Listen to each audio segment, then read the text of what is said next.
It's a quiet day in a small-town school, the kind of place where everybody knows each other. The hallways are lined with bulletin boards full of cheerful posters, and classrooms hum with the chatter of students. But in one classroom, something happens that changes everything. The teacher begins her lesson. She's known for being strict, a no-nonsense figure who runs a tight ship.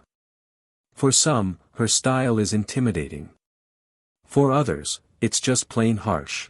At the back of the room sits a young girl, bright-eyed and eager to learn. She raises her hand. She has an idea she's excited to share. But when the teacher calls on her, it doesn't go as she expected. The teacher interrupts her, questioning her understanding. Her voice is sharp, her tone dismissive.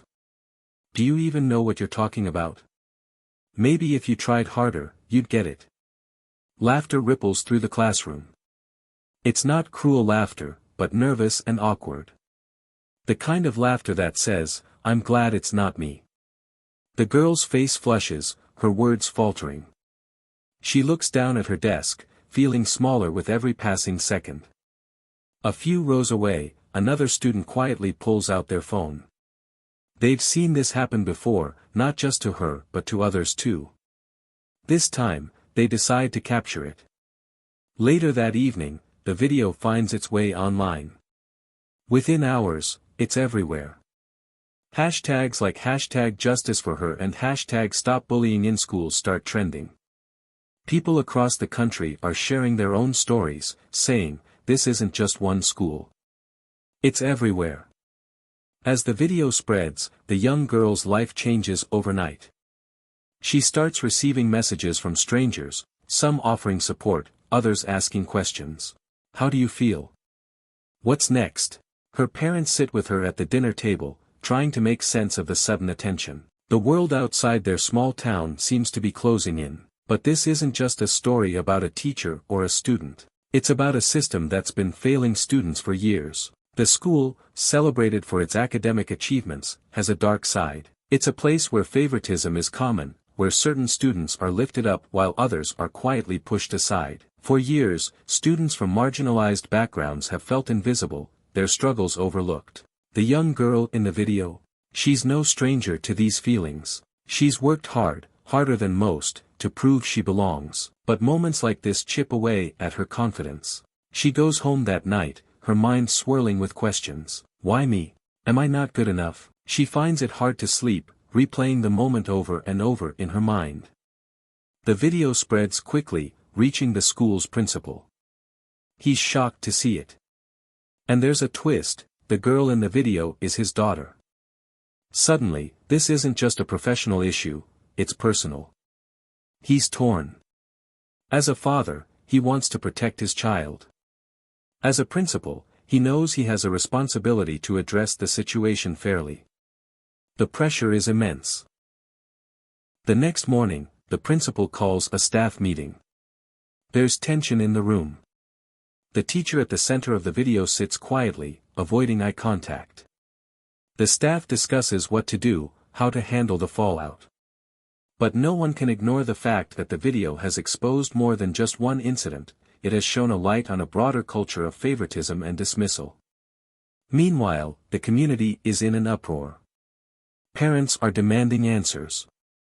Students are sharing their own stories of feeling dismissed or belittled.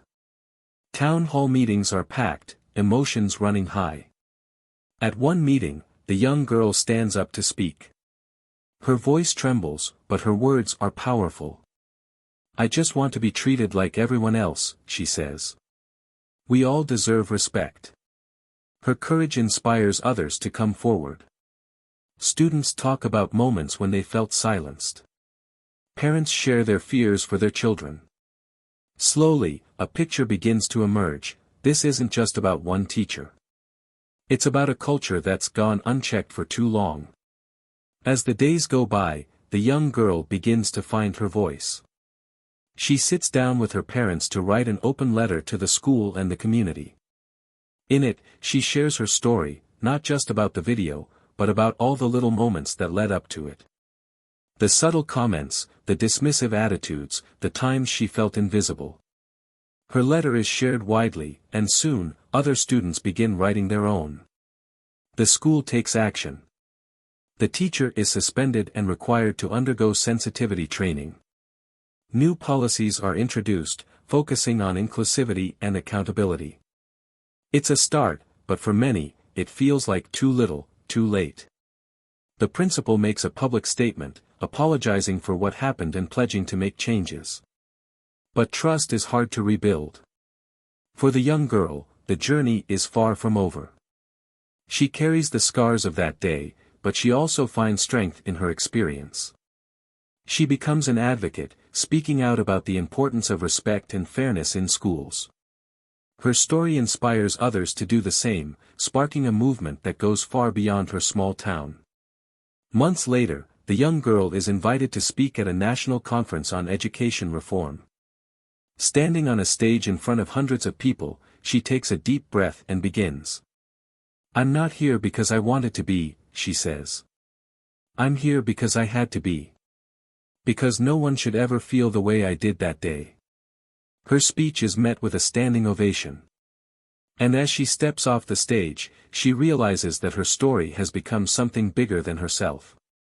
It's a catalyst for change, a reminder that one voice can make a difference. This story isn't just about one classroom or one school. It's a wake-up call for all of us. It reminds us that words matter, that actions have consequences, and that every student deserves to feel safe and valued. If you've ever been in a situation like this, or if you've seen it happen, know that your voice matters too. By speaking up, by sharing your story, you can be part of the change. So let's not let this story end here. Share it, talk about it, and most importantly, let's learn from it. Because every student deserves a chance to shine, without fear of being dimmed by someone else's shadow. Let's make sure their light keeps burning bright.